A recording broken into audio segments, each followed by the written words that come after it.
members of the Senate, of the House of Representatives.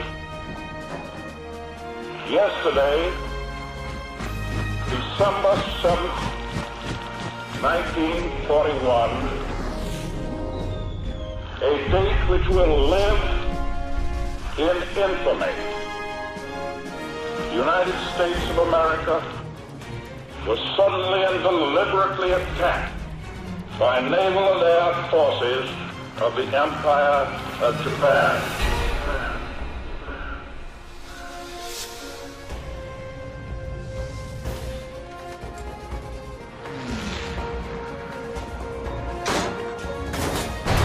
There comes a time in the affairs of men when they must prepare to defend not their homes alone, but the tenets of faith and humanity.